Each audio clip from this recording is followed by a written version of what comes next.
UAE की सबसे महत्वपूर्ण जो संयंत्र है उसके पास अचानक से ही ड्रोन से हमले की जाती है। लेकिन सवाल यह है कि क्या ये मिडिल ईस्ट में कोई बड़ा खतरा बढ़ रहा है या फिर आगे आने वाले में कुछ और प्रॉब्लम कर सकती है, जो कि आखिर ये ड्रोन से हमले क्यों किया गया है, आखिर ये पूरा मामला क्या है। तो चलिए फिर हम लोग पूरा अच्छे से स्टेप बाय स्टेप समझते हैं। रिपोर्ट के अनुसार एक संदिग्ध ड्रोन हमले से हुआ है और इस हमले के कारण एक बाहरी विद्युत जनरेटर में आग लग जाती है। जहां रिपोर्ट के अनुसार बताया जाता है कि एक संदिग्ध यानी ड्रोन से हमला किया जाता है। इस हमले के कारण एक बाहरी विद्युत जनरेटर में आग लग जाती है, मतलब इलेक्ट्रिक जनरेटर होती है उस पर आग लग जाती है। यानी हमले सीधे परमाणु रिएक्टर पर नहीं बल्कि बिजली सपोर्ट सिस्टम के एक हिस्से पर हुआ है, जो कि इस तरीके का न्यूज यहाँ पे निकल करके आता है। वैसे यह घटना बारक न्यूक्लियर एनर्जी प्लांट के पास हुई है। यह संयंत्र अबू धाबी, जो कि यहाँ पर आप मैप में देख सकते हो, अल धापरा क्षेत्र में स्थित है। यह यूएई का पहला परमाणु ऊर्जा संयंत्र है और देश की ऊर्जा व्यवस्था के लिए बेहद महत्वपूर्ण माना जाता है। वैसे यह घटना लगभग रविवार को ही सामने आई है और हमले का निशाना संयंत्र परिसर के बाहर मौजूदा एक स्थित बाहरी विद्युत जनरेटर था। यह जनरेटर बिजली सपोर्ट सिस्टम का हिस्सा माना जाता था। सबसे इम्पोर्टेंट बात यह है कि हमला आखिर अचानक कैसे हुआ है। ये किसी तरीके से हमला नहीं किया गया, लेकिन यह बताया जा रहा है कि सीधा ये ड्रोन से हमला किया गया है। आज अभी देख रहे हो कि मिडिल ईस्ट में ये ड्रोन हमला काफी ज्यादा तेजी से बढ़ रहा है, क्योंकि भाई इन्हें रोकना काफी ज्यादा कठिन होता है। कम लागत में हमला किया जा सकता है कि जैसे बनाया है, इसमें ज्यादा इन्वेस्ट तो किया जाता नहीं है और इस पे तुरंत ही इसका यूज करके हमला किया जाता है। और जहां पर जिस ठिकाने पर आप चाहते हो उसी ठिकाने को भी आसानी से निशाना बनाया जा सकता है। लेकिन सबसे जरूरी बात है भाई, आखिर ये हमला किसने किया था। फिलहाल किसी भी संगठन या देश या नाम का किसी तरीके से कोई भी यहाँ पर सामने नहीं आया है। वैसे यूएई की सुरक्षा एजेंसियों और जो भी जांच करता है उसके मामले अभी भी इसका जांच कर रहे हैं कि आखिर ये कौन है। पूरा पता लगाने की कोशिश कर रहे हैं कि आखिर ये हमला किसने किया, हमला आखिर क्यों किया और इसके पीछे का असली उद्देश्य क्या है, ये सब चीज से पता हो रहा है। विशेषज्ञों का मानना है कि यह मिडिल ईस्ट में बढ़ते क्षेत्र तनाव से जुड़ा हो सकता है। अभी देख रहे हो कि मिडिल ईस्ट में कितना ज्यादा वहां पे प्रॉब्लम है।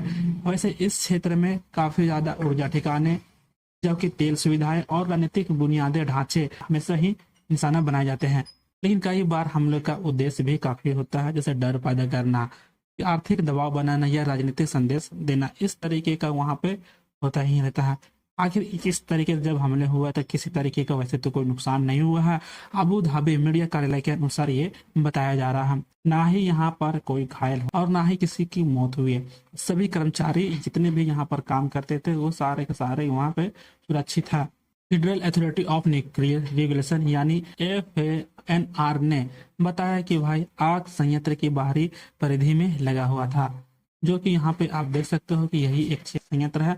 परमाणु रिएक्टर पूरी तरह से अभी सुरक्षित तो है, लेकिन विकिरण स्तर अभी भी सामान्य दिख रहा है। किसी प्रकार का यहाँ पर रेडिएशन का रिसाव नहीं हुआ है, यानी जनता के लिए यह परमाणु खतरा नहीं बताया गया। अभी पूरा तरीके से यह सेफ है। बिजली उत्पादन अभी भी यहाँ पे जो काम हो रहा है वो जारी है और इस पर किसी तरह के कोई भी असर देखने को नहीं मिला है। आपातकालीन टीमों ने समय रहते हुए आग तुरंत ही बुझा दिया गया है। वहीं सबसे पहले चलिए आखिर हम समझते हैं कि भाई आखिर ये यूएई के लिए बड़का परमाणु ऊर्जा संयंत्र इतना ज्यादा इम्पोर्टेंट क्यों है।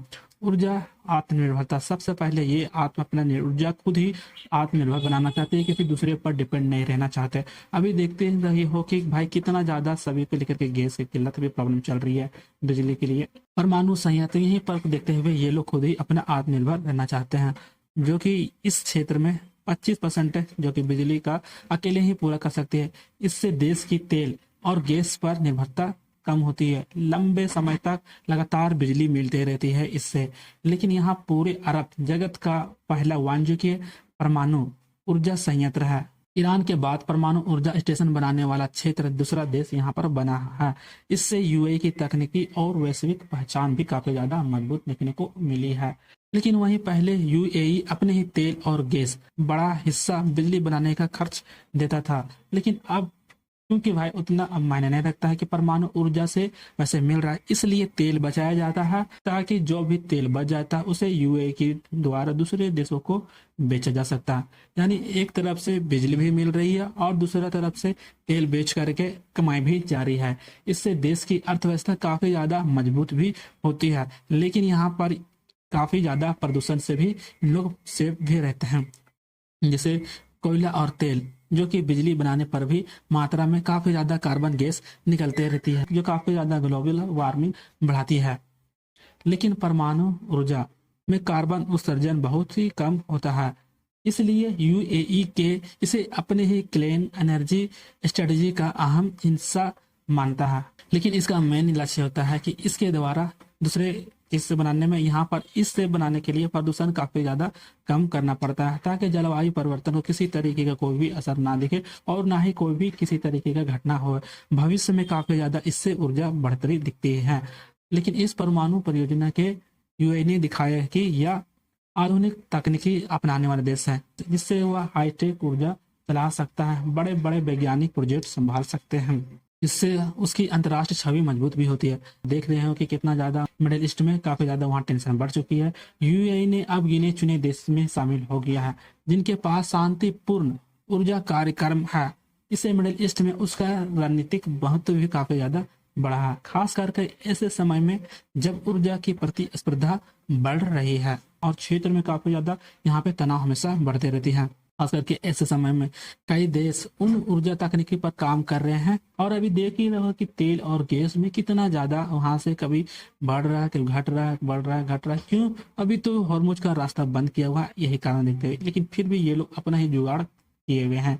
अगर किसी समय ईंधन महंगा हो भी जाए तो सप्लाई रुक जाए तो किसी तरीके की इसमें प्रॉब्लम नहीं होने वाली है। ये लोग खुद ही अपना निर्माण करके यूज कर लेते हैं। वैसे यहाँ पर देखा जाए भाई, हजारों इंजीनियरों का काम इस क्षेत्र से मिला, काफी ज्यादा इससे रोजगार मिलता है, जिससे वैज्ञानिकों और तकनीकी विशेषज्ञों को मांग भी काफी ज्यादा बढ़ी है। देश में न्यूक्लियर रिसर्च और टेक्नोलॉजी भी काफी ज्यादा इससे विकसित हुई है। यानी यह सिर्फ बिजली परियोजना नहीं बल्कि टेक्नोलॉजी विकास का बड़ा केंद्र भी बन गया है। वैसे यह शुरू किया गया था, इस परियोजना में काफी वर्षों तक काम चला है, लेकिन इस संयंत्र के आधिकारिक रूप से बताया जा रहा है कि 2022 में इसका परिचालन शुरू कर दिया गया।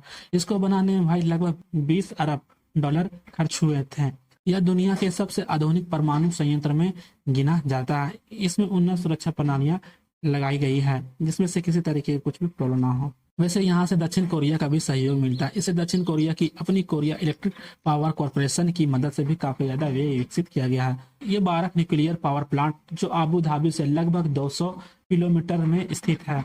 यह सऊदी अरब कतर की सीमाओं के करीब में है, जो कि संयंत्र एक रेगिस्तान इलाके में बनाया गया है ताकि किसी तरीके का कुछ भी प्रॉब्लम ना हो। शहर से दूर होने के कारण सुरक्षा और निगरानी आसानी रहती है। किसी आपात स्थिति पर भी जोखिम कम देखने को मिलती है।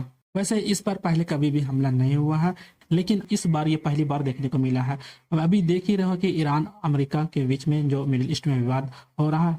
वैसे तो इस घटना से किसी तरह की कोई भी नुकसान तो देखने को नहीं मिला है। इस घटना ने दिखाया कि परमाणु संयंत्र मिडिल ईस्ट में इतने संवेदनशील लक्ष्य बन सकते हैं। ऐसे में आप क्या सोचते हो, यह हमला किसके द्वारा किया गया होगा? आप अपनी राय हमें कमेंट में जरूर बताएं और इनसे किस तरीके की कोई अपडेट आती है तो मैं आपको जरूर दूंगा। चलिए फिर मिलते हैं ऐसे ही एक और अगले वीडियो में, तब तक के लिए धन्यवाद।